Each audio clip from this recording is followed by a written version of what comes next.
Hello and जय Hind everyone. मैं हूं कैप्टन फैजान बदर अली और आज बात करने वाले हैं विमेन सी फेयरर्स के बारे में। कितना सेफ है लड़कियों के लिए सी में आना, and is it okay to join ships for girls, for women, and atmosphere कैसा रहता है शिप पे for female seafarers. Actually आजकल काफी सारे इंस्टीट्यूट्स, काफी सारे कॉलेजेस, काफी सारे कंपनीज जो स्पॉन्सरशिप दे रहे हैं, सबके सब लड़कियों के लिए बहुत अच्छी विंडोज प्रिपेयर कर चुके हैं एंड बहुत सारे बेनिफिट्स भी ऑफर कर रहे हैं। एडमिशन के लिए भी काफी सारे बेनिफिट्स ऑफर कर रहे हैं, स्पॉन्सरशिप के लिए काफी सारे बेनिफिट्स ऑफर कर रहे हैं, and it is quite easy also to get into the colleges and to get sponsored by अच्छी कंपनीज, बाय बिग कंपनीज। मैं छोटी कंपनीज की बात नहीं कर रहा हूँ यहाँ पे, मैं बहुत बड़ी बड़ी कंपनीज की और बहुत अच्छे कॉलेजेस की बात कर रहा हूँ, जैसे Tolani, Anglo Eastern, AMET, HIMT, IMU campuses. And companies की भी अगर मैं बात करूँ तो even oil tanker companies they prefer to take women C फेयरर्स।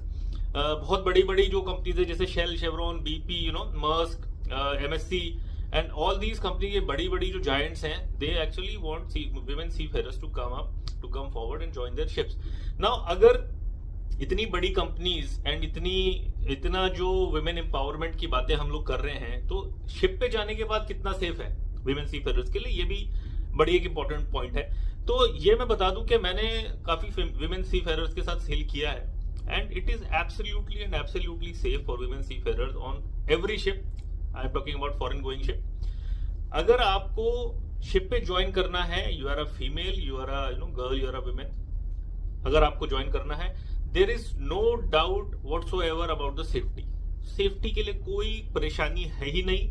Nobody can touch you, nobody can say anything bad, nobody can use any foul language, कोई harassment, कुछ किसी टाइप का कुछ नहीं होता है। This is what I can से।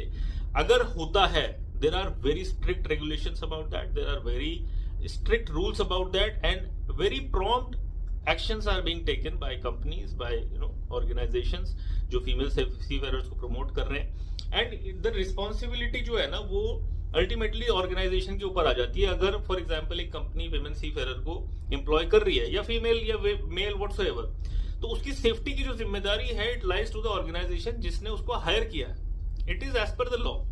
अभी फीमेल सीफेयरर्स के केस में ये कुछ ज्यादा ऊपर चला जाता है, the safety level rises up, और जो बार है ना सेफ्टी का, वो काफी मल्टीपल टाइम्स अप चला जाता है। और अगर there is a single complaint from a female seafarer to the organisation against any person, any fellow seafarer on board, उसके बाद उसका जो एक्शन है ना, वो भी बहुत जल्दी होता है, and very strict action. Yes, of course investigation होता है, they look into the matter, they try to find out the actual scenario. ऐसा नहीं है कि कोई फॉल्स कंप्लेन कर देगा तो जस्ट उसी के फॉल्स कंप्लेन के बिहाफ पे एक्शन ले लेगी कंपनी, ऐसा नहीं होता। But yes, actions are prompt, investigations are prompt, बहुत जल्दी रिजल्ट आता है, बहुत जल्दी एक्शन लेती है कंपनी, एंड इन्वेस्टिगेशन भी बहुत जल्दी स्टार्ट और खत्म होती है। प्रॉपर तरीके से इन्वेस्टिगेशन करने के बाद जो भी एक्शन लेना जरूरी होता है as per the regulations, company वो लेती है। ऑल दीज प्रोसीजर्स, ये सारे procedures already are laid down in the company procedures. Already सारी चीजें वहां पे मेंशन्ड हैं कंपनी के SMS मैनुअल्स में, कंपनी के हैरेसमेंट पॉलिसीज में, कंपनी के सेफ्टी पॉलिसीज में, ये सारी चीजें ऑलरेडी मेंशन होती है कि अगर इस तरीके का कोई केस आता है तो these will be the procedures that the person should follow, the person who is raising the complaint must follow, and after the complaint is received by the organization, company क्या क्या प्रोसीजर्स फॉलो करेगी वो भी है उसमें। उसके बाद जो एक्शंस कंपनी ले सकती है वो भी सारे लिस्टेड आउट होते हैं। तो इसके लिए मैं क्लास में भी काफी पढ़ाता हूँ, ये जब मैं इंटरव्यू क्लासेस पढ़ाता हूँ ना, especially when female candidates are there preparing for IMU, CT and all these DNS, BTech, marine engineering and all, उन लोगों को मैं ये सारी चीजें, हेल्पलाइन नंबर्स, कैसे कैसे कंप्लेंट्स रेज करनी है, कौन सी फोन नंबर, कौन सा ईमेल, कौन सी वेबसाइट पे you can get every information, ITF के बारे में, MLC के बारे में, या फिर आपकी कंपनी के बारे में। तो जो प्रोटोकॉल्स हैं वो फॉलो करके you raise a complain, and it is very simple how to raise a complain, और उसके बाद जो एक्शंस होते हैं वो ऑल्सो।